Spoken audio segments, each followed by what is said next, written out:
নবীন আগন্তক নবযুগ তব যাত্রার পথে চেয়ে আছি উৎসুক। কবি সুকান্তের এই পংক্তিগুলো আজও গায়ে শিহরণ জাগিয়ে তোলে।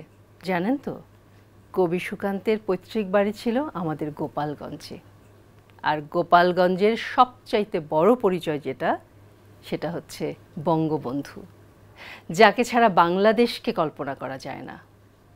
আজ এক্সপার্ট ডিশওয়াশ রান্নাবান্নায় সেই গোপালগঞ্জের রান্না খাবো আমরা। আর আমাদের সাথে হাজির হয়েছেন গোপালগঞ্জের মেয়ে জান্নাত আরা রিম্মে। আপু কেমন আছেন? আলহামদুলিল্লাহ, খুব ভালো আছি। গোপালগঞ্জের মানুষের খাদ্যাভ্যাস বা যদি বলি তারা কি খেতে পছন্দ করে বা তাদের জীবনযাত্রা কেমন, সেটা যদি আপনি একটু বলতেন আমাদেরকে। আমাদের গোপালগঞ্জ জেলা শহরটা তো খুবই ছোট একটা জেলা শহর, এবং ওখানে যারা বিখ্যাত মানুষ যারা আছেন তারাও তো খুব সাধারণ জীবনযাপন করতেন। এবং ওখানকার আমিও গোপালগঞ্জের মেয়ে, তো ওখানে খাওয়া দাওয়া এমন খুব বিশেষ কিছু মানে আহামরি কিছু না। তবে ওটা তো মানে গ্রাম বাংলা বলতে গেলে চারিদিকে নদী, তো সেক্ষেত্রে মাছটাকে বেশি প্রাধান্য দেওয়া হতো। মাছটাকে বেশি প্রাধান্য দেওয়া হয় এখন পর্যন্ত। মাছ কি ধরনের মাছ আমাদের ওখানে দেশি কই মাছটা খুব পছন্দ করে। দেশি কই মাছটা এখন ঢাকায় কিন্তু সচরাচর পাওয়া যায় না, কিন্তু ওখানে এখনো পাওয়া যায়। আর দেশি মাছ বলতে যে সমস্ত মাছ আছে, এইসব দেশীয় মাছ যেগুলো, মাছের প্রতি তাদের ঝোঁকটা বেশি। তাহলে আজকে আমরা কি খাবো? আজকে আমি আমার দেশেরই একটা দেশীয় খাবার, লাউ পাতা, ছোট মাছ দিয়ে লাউ পাতা বসা ভাত, একটা ছোট মাছে লাউ পাতার বসা ভাত। হ্যাঁ, একটা রেসিপি আমি করে দেখাবো। মানে নামটা যতটা না এক্সেপশনাল, খাওয়ার রান্নাটা দেখতে এবং খাওয়াটা খেতে আরো বেশি এক্সেপশনাল। ওকে, চলুন আপু আমরা শুরু করি। হ্যাঁ চলুন। আসুন রিম্মি আপু, ছোট মাছে লাউ পাতায় বসা ভাত, তাই তো? এই রেসিপিটি তৈরি করতে আমাদের যে যে উপকরণগুলো লাগবে সেগুলো আপনি একটু বলে দেন, তাহলে আমাদের দর্শকরা সহজে কানেক্ট করতে পারবে। এখানে আছে খুবই মানে সিম্পল সব উপকরণ, একেবারেই দেশীয়, একেবারেই আঞ্চলিক, যেগুলো আমাদের ঘরে বা হাতের নাগালেই থাকে, সব সময় থাকে। এগুলো আমরা মানে খুব বেশি হ্যাসেল নিতে হয় না যে আমার এই রান্নাটা করতে এই উপকরণটা আমি কোথায় পাবো, এরকম কোনো কিছু না। যেমন ছোট মাছ বলতে আমি এখানে মলা মাছটাকে আমি আজকে আমি ইয়ে করেছি, নিয়েছি মলা মাছ। আর পেঁয়াজ কাঁচামরিচ তো আছেই, সাথে আছে টমেটো কুচি, আদা রসুন বাটা আছে, এখানে আছে সরিষা বাটা, আর মরিচ গুঁড়া আছে, হলুদ আছে, জিরার ফাঁকি আছে, লবণ হচ্ছে পরিমাণ মতো, আর সরিষার তেল। আমরা সয়াবিন তেলটা ইউজ করছি না। দেশীয় রান্না বলতে গেলে আসলে একটা সরিষার তেলের ব্যাপার চলে আসে। আর মূল যে ইনগ্রেডিয়েন্টস সেটা লাউ পাতা। লাউ পাতাটা এমন ভাবে মানে পাতার মধ্যে একটা শিরা থাকে, ওটাও তুলে ফেলেছেন। ওটা আমি খুব মানে নিজে আমি এটা যখন এই আইটেমটা করি, লাউ পাতাটা আমি নিজে পরিষ্কার করি। আঁশের মতো থাকে, আঁশের মতো থাকে। ভাতের মধ্যে যেহেতু পাতাটা বসিয়ে দেই, তো পাতাটা সিদ্ধ হয়ে যায়, কিন্তু ওই শিরাটা শক্ত থেকে যায়, যে কারণে ওটা ফেলে দিতে হয়। ওকে, আর আমাদের আছে মূল যেটা আছে, এখানে আমি নারজিশাল চাল আছে এখানে 1 কেজি, 1 কেজি চাল নিয়েছি। দর্শকরা যদি বাড়িতে করতে চায়, চালের পরিমাণ বাড়িয়ে দিতে চাইলে দিতে পারে, এই রেশিওতে যে বাড়িয়ে কমিয়ে নিতে পারে। ঠিক আছে, ওকে, তাহলে আমরা শুরু করে দিই। আমাদের চুলা ধরাতে হবে, চুলাটা ধরিয়ে দিই। ধুয়ে রেখেছি, পানি ঝরিয়ে রাখা আছে। চালটা দিয়ে দিব, চালটা আগে দিয়ে দিব আমি। এটা কি আপু ভিজিয়ে রাখলেই ভালো, নাকি সাথে সাথে ধুয়ে দিয়েও দেওয়া যায়? সাথেও ধুয়ে দেওয়া যায়, এরকম কোনো নিয়ম নেই যে ভিজিয়ে রাখতে হবে বা কিছু। এটা ভাতের চাল দিয়ে করলেই বেশি ভালো হয়। পোলাও চাল দিয়ে যদি কেউ করতে চায় করতে পারে, কিন্তু ভাতের চাল দিয়ে বেশি ভালো হয়। আসলে মনে হয় যে এই চালেরটাই এটা এখানে ভালো হবে। আসলে আমি এর মধ্যে একটু পানি চাল দিলেই দেখা যাবে ঘ্রাণটা চেঞ্জ হয়ে গেল, পোলাও বিরিয়ানির একটা ফ্লেভার, একটা ব্যাপার চলে যাবে। ভাতের যে একটা ব্যাপার সেটা তো আর থাকবে না। এক্স্যাক্টলি, সো আমার মনে হয় যেটা ভাতের চাল দিয়ে করাটাই ভালো। আমরা পানি কতটুকু দিলাম? পানি আমি একটু আন্দাজ মতো দিয়ে নিলাম। আচ্ছা, এখানে পানি বসা ভাত যেহেতু ওই পোলাওর মাপে দিতে হবে। পোলাওর মাপে দিতে হবে। রান্নার ক্ষেত্রে আমি হাত দিয়ে করছি, যখন আমি মানে হাতটা আগে থেকেই অবশ্যই ক্লিন করে নিয়েছি। দর্শকরা হয়তো ভাবতে পারে যে হাত দিচ্ছি, আচ্ছা, এটার একটা মাপ তো আমরা জানি যে পোলাও রান্না করার সময় যেমন 4 পোয়া চালে 7 পোয়া পানি বা 8 পোয়া পানি এরকম একটা মাপ আছে। তো এইটার কি এরকম কোনো মাপ আমরা মেনটেন করতে পারি? কারণ যারা নতুন রান্না করবে তারা দেখা যাবে যে এই মাপটার জন্য ভাতটা উল্টাপাল্টা হয়ে যাবে, হয়তো নরম হয়ে যাবে। এখন এটা তো ভাতের চাল দিয়ে করছি, নতুন চাল পুরান চাল বলে কথা আছে। তো এই চালটা নাজিরশাল চাল আমি নিয়েছি, এই চালটা কিন্তু ফুটতে বেশি সময় লাগে না। সো পানিটা একটু বুঝিয়ে দিতে হয়, একটু আন্দাজ করে দিতে হয়। আমি এবার বলের মধ্যে মাছটা ধোয়া একদম পরিষ্কার করে হলুদ লবণ দিয়ে ভালো করে ধুয়ে রেখেছিলাম। মাছটা নিয়ে নিলাম। ওকে, এখানে কতটুকু মলা মাছ? এখানে আধা কেজি মলা মাছ আছে। মলা মাছ আধা কেজি। আমরা এটা কি ঢাকবো? এটা না ঢাকলেও হয়, না ঢাকলেও হয়, সমস্যা নেই। তাহলে তো এখানে 1 চা চামচ মরিচ গুঁড়া দিয়ে নিলাম। একটু ঝাল ঝাল হবে খেতে। আচ্ছা, খাবারটা একটু ঝাল ঝাল হবে। হ্যাঁ, খেতেও ভালো লাগবে। আর সরিষার তেল দেওয়া থাকবে, ফ্লেভারটা অন্যরকম। আমরা সরিষার তেল দিচ্ছি, সরিষা বাটা দিচ্ছি, সো একটা সরিষার ফ্লেভার এখানে আমরা পুরোপুরি পাবো। আর এখানে আমরা 1 টেবিল চামচ সরিষা বাটা দিয়ে দিচ্ছি। সরিষা বাটা 1 টেবিল চামচ, 1 টেবিল চামচের একটু বেশি দিলাম, 1.5 টেবিল চামচ, 1.5 টেবিল চামচ দিয়ে দিলাম। রসুন দিলাম 2 টেবিল চামচ। আচ্ছা, রসুন বাটা 2 টেবিল চামচ। আদা বাটা দিলাম 1.5 টেবিল চামচ। আচ্ছা, টমেটো কুচি আছে 1 কাপ, পুরোটা দিয়ে দিচ্ছি আমরা। একটু কিউব করে কাটা না? হ্যাঁ, কিউব করে কাটা। আর এখানে কাঁচামরিচ আছে, একটু বলেছি যে ঝাল ঝাল হবে, এই কাঁচামরিচ কুচি। আরে বাপ রে, বেশি করে দিচ্ছি, তো বিশাল ঝাল হবে। একটু ঝাল হলে খেতেও ভালো লাগবে। আর লবণটা স্বাদ অনুযায়ী। তবে কেউ যদি চায় যে ঝালটা কমিয়ে করবে, সেটা করতে পারে। ঠিক আছে, সেটাই কথা।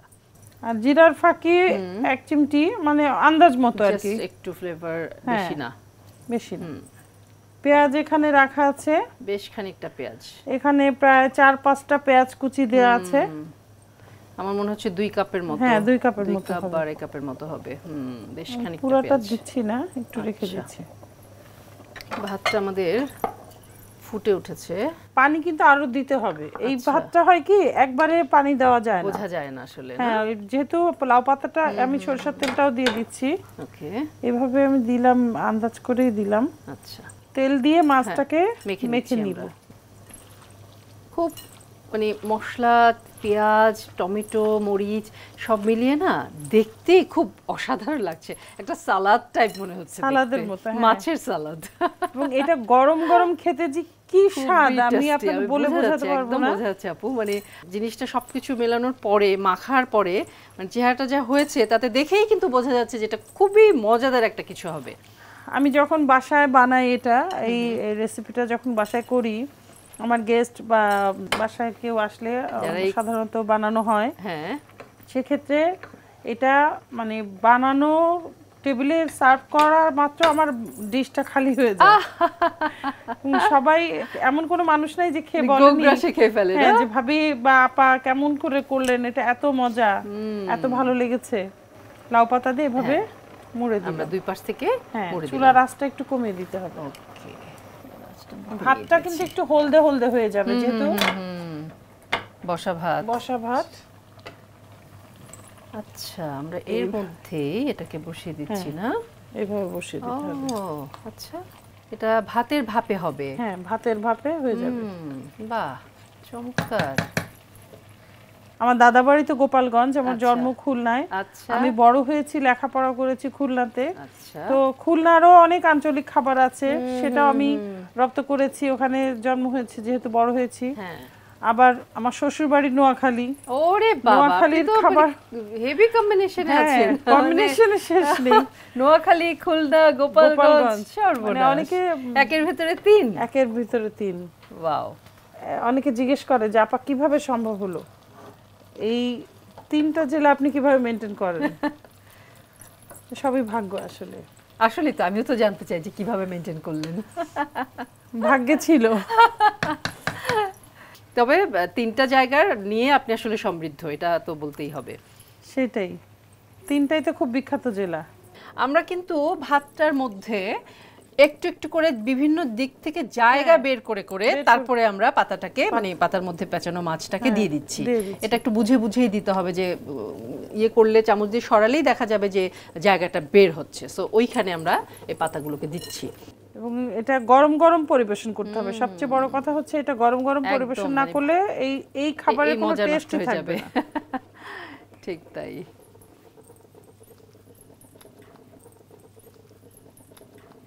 এই আমরা তো মোটামুটি বেশ কয়েকটা দিয়ে দিয়েছি, তাই না? আমি এই লাউ পাতাটাকে আবার ফ্রাই প্যানে ভেজে দিচ্ছি। ওকে, এটা আবার তাহলে এটা থেকে আমাদের পানি দিতে হবে না? আমরা একটু পানিটা দেই। আপু কতটুকু দেব? হ্যাঁ, দিতে থাকেন। ব্যাস, ওকে, আমরা পানি দিয়ে দিলাম। এবার কি একটু সরিষার তেল দিব। আচ্ছা, মানে উপর থেকে একটু সরিষার তেল ছড়াই দিলাম। আচ্ছা, তেলটা ভাতের মধ্যে ঢুকে যাবে। আচ্ছা, এবার কি আমরা ঢেকে দেব? আর একটু লবণ দিব। লবণ লাগবে একটু। হ্যাঁ, যেহেতু বসা ভাত একটু লবণ লবণ তো লাগে। ওকে, আর কি লাগছে? আর কিছু না, এবার ঢেকে দিব। আঁচটা একটু বাড়িয়ে দেব কি? না, এই আঁচেই থাকবে। এই আঁচেই থাকবে। ওকে, এবার আস্তে আস্তে হয়ে যাবে। দমেই আস্তে আস্তে ভাতটাও হয়ে যাবে। আচ্ছা, আর শাকটাও সিদ্ধ হয়ে যাবে, মাছটাও হয়ে যাবে, তাই না? হ্যাঁ। বাহ, তাকে আমার তো মনে হয় পানি পুরো শুকিয়ে ভাতটা ফুলে উঠেছে, তাই না? ও বাবা, সে যে সরিষার তেল উপরে দেওয়া হয়েছিল সেটা একদম শুষে গেছে ভাতের মধ্যে। কালারটা একটু হালকা হলুদ হলুদ, একটু হলুদ ভাতের মতো একটা কালার চলে আসছে। চুলাটা নিভিয়ে দেব? হ্যাঁ, চুলাটা নিভিয়ে। ওকে, নিভিয়ে দিলাম চুলা। এই ভাতটা আসলে মানে পুরোপুরি ঝরঝরাও হবে না, আবার একদম নরমও হবে না, আঠা আঠা একটা ভাত হবে। আঠা আঠা একটু। জাস্ট একটু দেখাচ্ছি। ওকে, এখনই পরিবেশন করব। এই যে আমাদের লাউ পাতাটা সিদ্ধ হয়েও গেছে। বাহ, কি যে ভালো ঘ্রাণ আমি পাচ্ছি দর্শক। মানে এটা আসলে সামনাসামনি না হলে বোঝার কোনো উপায় নেই যে কি অসাধারণ একটা স্মেল, অসাধারণ একটা জিনিস। আমরা বিরতির এই ফাঁকে আমি এই পাতাটাকে বাকি যে আমাদের যে বলা মাছের যে মাখা বাকি অংশটা ছিল সেটা আপু নষ্ট না করে, লাউ পাতাও এক্সট্রা ছিল, ওটাতে পেঁচিয়ে পেঁচিয়ে সুতো দিয়ে বেঁধে বেঁধে আমরা সরিষার তেলে ডুবো তেলে ভেজে নিয়েছি। এই যে আমাদের সেই জিনিসগুলো। এটাও কিন্তু ভাত দিয়ে, গরম ভাতের সাথে ডাল দিয়ে খুব মানে অসাধারণ একটা টেস্ট এটা খেতে। এটা আপনারা বাসায় ট্রাই করে দেখতে পারেন। এটা হচ্ছে ভাজা গেল, এবার আমরা আমাদের আসল যে রেসিপি সেটা আমরা দেখব। এখন আমি সার্ভ করি না? হ্যাঁ, অবশ্যই। এটা কিন্তু গরম গরম খেতে হবে। ইস, লোভনীয় সত্যি। বাহ, একদম ভাতটা পুরোপুরি হয়ে গেছে আর লাউ পাতার কালারটা চেঞ্জ হয়ে গেছে, বোঝাই যাচ্ছে ভেতরে পুরো সিদ্ধ হয়ে গেছে। আর মলা মাছ তো বেশি সময় লাগে না সিদ্ধ হতে, এগুলো একদম সরিষার তেলের যে ঘ্রাণটা বেরিয়েছে না, অন্যরকম একটা ফ্লেভার। আমি মুগ্ধ। সত্যি, নিশ্চয়ই বাসায় ট্রাই করবেন। অবশ্যই অবশ্যই। আমাদের সেই মানে গুপ্তধনের মতো একটা একটা করে বেরিয়ে আসছে, কিন্তু মানে এটাই হচ্ছে এক্সপার্ট মানুষের কাজ। সারাদিন বাসায় কাজ তো মানে একটাই, রান্না করা।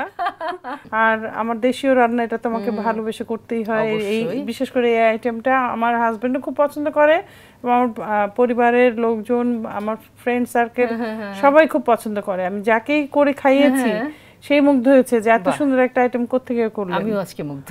আমরা রেসিপির নামটা আরেকবার বলি, ছোট মাছে লাউ পাতায় বসা ভাত। সুপ্রিয় দর্শক, আমি তো মুগ্ধ, বিমুগ্ধ। এইরকম একটা রেসিপি আমার একদম জানা ছিল না। আমার ধারণা হয়তো আপনাদের মধ্যে কেউ কেউ জানতেও পারেন, হয়তো বেশিরভাগই জানেন না, কিন্তু এইরকম একটা জিনিস জানার পরে না তৈরি করে খেলে তো হয় না, তাই না? খেতেই হবে তৈরি করে। এরপর আমরা চলে যাব আমাদের দ্বিতীয় রেসিপিতে, তাই তো আপু? দ্বিতীয় রেসিপিটা কি, আপনি যদি একটু নামটা বলে দেন। দ্বিতীয় রেসিপিটা হচ্ছে আমাদের পোয়া মাছের পাতুরি। পোয়া মাছের পাতুরি তৈরি করতে আমাদের কি কি লাগছে সেটা আপনি আমাদের দর্শকদের একটু বলে দেবেন। পোয়া মাছের পাতুরি, এখানে বড় বড় 6টা পোয়া মাছ আছে, 6 জনের জন্য, আনুমানিক 6 জন খেতে পারবে। আর সাথে আছে পেঁয়াজ কুচি, আচ্ছা, আদা রসুন বাটা, হলুদ মরিচ গুঁড়া, ধনেপাতা কুচি, কাঁচামরিচ, টমেটো ফালি করা, আর এটা হচ্ছে জিরা ফাঁকি, লবণ, সরিষা বাটা। এটা দিতে চাইলে দিতে পারেন, না দিতে চাইলে অসুবিধা নেই, ইচ্ছা মতো আমরা দিতে চাই। হ্যাঁ, সরিষা বাটা আর সরিষার তেল। সরিষার তেলটা আমি কড়াইতে ওই মাছ, লাউ পাতা মাছ ভেজে রেখেছি, ওই তেলটাই আমি ব্যবহার করছি। আমি আর তেলটা নষ্ট করছি না। তো আমি চুলাটা ধরিয়ে দিতে হবে। পেঁয়াজটা আমি দিয়ে দিই। তেলটা গরমই আছে না? একটু গরম তো আছে, একটু গরম আছে। খুব বেশি সময় লাগে না পোয়া মাছ রান্না হতে, খুব কমই সময় লাগে। নরম মাছ, সফট মাছ। সাথে আমি একটু লবণ দিয়ে দেব আন্দাজ মতো। আচ্ছা, যেহেতু 6টা মাছ, মাছের পরিমাণ বেশি না, আর এগুলো মানে লবণগুলি গুঁড়া লবণ তো, এগুলি অল্প দিলেই নোনতা হয়ে যায়। হ্যাঁ, অল্প দিলেই বেশি হয়ে যায়। এই মাছটা পোড়া পোড়া হবে। আচ্ছা, তাই না? হ্যাঁ, মাছটা একটু পোড়া পোড়া হবে। পাতুরি অবশ্য, হ্যাঁ পাতুরি তো একটু চটচড়া টাইপের হয়, চটচড়ি টাইপের পোড়া পোড়া হয়, ঠিক তাই। পেঁয়াজটা বেরেস্তা হবে। ও, পেঁয়াজ বেরেস্তা করব আমরা, না? মানে একটু ভাজা ভাজা হবে আর কি। আচ্ছা, একটু ব্রাউনিশ কালার হয়ে যাবে তার মানে। সরিষার তেল দিয়ে রান্না করলে যে কোনো তরকারি বা খাবারে কিন্তু একটা সুন্দর ফ্লেভার, হয়, ফ্লেভার চলে আসে, খুব ভালো লাগে আমার। আদা বাটা দিয়ে দিচ্ছি আমরা 1 টেবিল চামচ, 1 টেবিল চামচ। রসুন বাটাও দিচ্ছি 1 টেবিল চামচ, 1 টেবিল চামচ। সরিষার তেলে যখন এই আদা রসুন বাটাটা দেয়া হয় না, কি যে একটা ফ্লেভার, মানে কি যে ভালো লাগে, তখন অন্যরকম একটা কালার চলে আসে। হ্যাঁ, খুবই ভালো। এবার আমরা টমেটোটা দিয়ে দেব। হ্যাঁ, বাহ,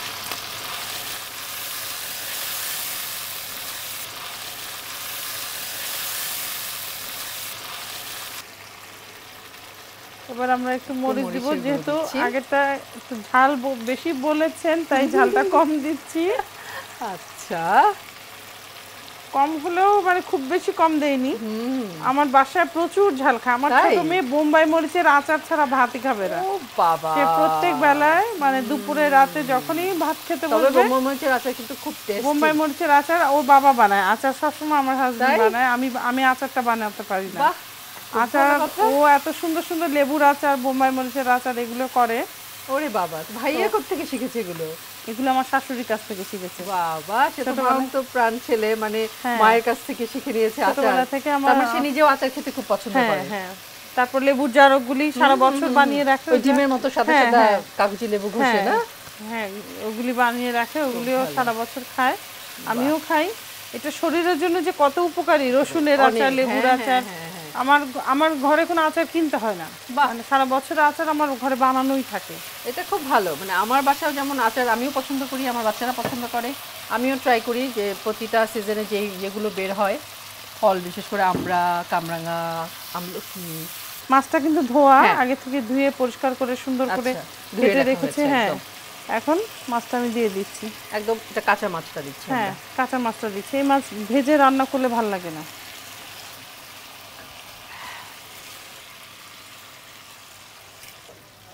আমরা মাছগুলো সব দিয়ে দিলাম, তাই তো? মাছগুলো দিয়ে দিলাম। এবার উপর দিয়ে একটু জিরার ফাঁকিটা একটু বেশি করে দিব। হ্যাঁ, জিরার গুঁড়াটা একটু বেশি করে দেই। আচ্ছা, জিরার গুঁড়া একটা ফ্লেভারই আছে আলাদা। মাছের জন্য জিরা গুঁড়াটা আসলে যায়, ভালো লাগে খেতে। পোয়া মাছেরও কিন্তু একটা আলাদা ফ্লেভার আছে, একটা আলাদা এটা ফ্লেভার, তো ওটার সাথে জিরাটা যায় বেশ। শুধু গোপালগঞ্জ বা খুলনা ওদিককার না, বরিশালের খুব পছন্দের একটা মাছ। বরিশালের অঞ্চলে যারা থাকে, বরিশালে তো খুবই টেস্টি, এবং তারা এটা খুব পছন্দ করে। মানে আমি বরিশাল গিয়েছি, আমি পোয়া মাছ খেয়েছি একদম মন ভরে, তৃপ্তি নিয়ে। এটা আমি যে মাছটা এনেছি এটাও নদীর পোয়া। আচ্ছা, আপু কি এখানে কাঁচামরিচ দিয়ে দিবেন এখন? হ্যাঁ, এখন কাঁচামরিচটা দিয়ে দিই। কাঁচামরিচ দিয়ে তারপর আমরা ঢাকবো, তাই তো? কাঁচামরিচটা অল্প করেই দিচ্ছি, যেহেতু ঝালে অনেকে মানে সমস্যা, কম ঝাল খায়। আচ্ছা, এবার কি আমরা ঢেকে দেব, না? হ্যাঁ, এখন আমরা ঢেকে দিব। ওকে, কালারটা খুব সুন্দর এসছে। হ্যাঁ আপু, আমাদের তো একটু সময় লাগবে, তাই না? 10-15 মিনিট। পোয়া মাছের পাতুরি মানে ঢেকে রেখেছি, কি অবস্থা হয় ফিরে এসে আমরা দেখব। এখন আমরা ফিরে এসেছি, এবার আমরা দেখব। বাবা, হয়ে গেছে, কি সুন্দর রং, আর একটা পোড়া পোড়া ফ্লেভার কিন্তু পাচ্ছি। আপু, আপনি বলেছিলেন যে এটা একটু পোড়া পোড়া হবে, একটু চটচড়া টাইপের হবে। বাহ, পানি তো শুকিয়ে গেছে এবং চটচড়ার মতোই কিন্তু। এবার আমরা কি দিব? ধনেপাতা দিব। কালার ভেরিয়েশন, ভীষণ রেড টাইপের একটা কালার হয়েছে, তার সাথে আমরা ধনেপাতা দিয়ে দিলাম সবুজ। আর মাছের সাথে ধনেপাতা তো ভীষণ যায়, তো আমরা বেশ খানিকটা ধনেপাতাই দিয়ে দিলাম। একদম পোড়া পোড়া হবে তো। আচ্ছা, পানিটা মোটামুটি একদমই টেনে যাবে। হ্যাঁ, পানি থাকবেই না, তেলের উপরে আসবে। আচ্ছা, পুরো তেলটা ভেসে উঠবে। হয়ে গেছে আমাদের পোয়া মাছের পাতুরি। চুলা নিভিয়ে দিয়েছি, এবার আমরা পরিবেশনে চলে যাব। আমরা কি লেটুসের সাথে সার্ভ করবো না? হ্যাঁ, লেটুসের সাথে জাস্ট সৌন্দর্য বর্ধনের জন্য। আর লেটুসটা তো এমনি খাওয়াই যায়, অবশ্যই। লেটুসটা আমরা সালাদ পাতা খেতেই পারি। তো যেহেতু মাছগুলো একদম গোটা রেখেছি, তাই আমি আর রিস্কে না যে একবার এভাবেই আমি ঢেলে ফেলি। পুরোটা একসাথেই ঢেলে ফেললাম, কারণ ভাঙাভাঙির ঝামেলায় আমরা যাব না। তো আমাদের ওয়াও, চমৎকার! বাহ, হয়ে গেল আমাদের পোয়া মাছের পাতুরি। বাহ, মানে আমার আর কিছু বলার নেই আপু। মানে যেভাবে জিনিসটা তৈরি হলো এবং যেভাবে আপনি ঢেলে দিলেন পুরোটা, মানে এর চেয়ে অসাধারণ, এর চেয়ে মানে আমি যদিও খাইনি, বাট দেখেই বুঝতে পারছি যে টেস্টি আর কিছু হতে পারে না। Thank you very much. প্রফেশনালও মনে হচ্ছে। অবশ্যই, ঢালা দেখে তো অবশ্যই। সুপ্রিয় দর্শক, মানে এমন মজাদার একটা রেসিপি আপনারা ঘরে তৈরি করে না খেলে হবে বলেন? নিশ্চয়ই তৈরি করে খাবেন। আমাদের সেকেন্ড রেসিপিও হয়ে গেল। অসংখ্য ধন্যবাদ। আপনার যদি আমাদের দর্শকদের উদ্দেশ্যে কিছু বলার থাকে প্লিজ। আমাকে এই অনুষ্ঠানে আমন্ত্রণ জানানোর জন্য আপনাকেও অনেক ধন্যবাদ, এবং যারা আছেন সবাইকে অনেক ধন্যবাদ। আর আজকে যে আইটেমগুলি করে দেখালাম এগুলি খুবই সাধারণ সহজ আইটেম, কিন্তু একটু খাটনি, একটু খেটে করতে হবে, এই আর কি। থ্যাংক ইউ ভেরি মাচ আপু। আমাদের এই যাত্রাপথে আবার কোনো একদিন কোনো এক পর্বে আপনার সাথে দেখা হয়ে যাবে। ততক্ষণ পর্যন্ত আপনি ভালো থাকবেন, সুস্থ থাকবেন, সুন্দর থাকবেন। অনেক অনেক ধন্যবাদ। প্লিজ আসেন। সুপ্রিয় দর্শক, আজকে আপনাদের কাছ থেকে বিদায় নিয়ে নিচ্ছি। আবার আপনার সাথে দেখা হয়ে যাবে আগামী পর্বে নতুন নতুন কোনো রেসিপি নিয়ে। ততক্ষণ পর্যন্ত সবাই ভালো থাকবেন, সুস্থ থাকবেন, সুন্দর থাকবেন এবং আমাদের এক্সপার্ট ডিশওয়াশের সঙ্গে থাকবেন। টাটা।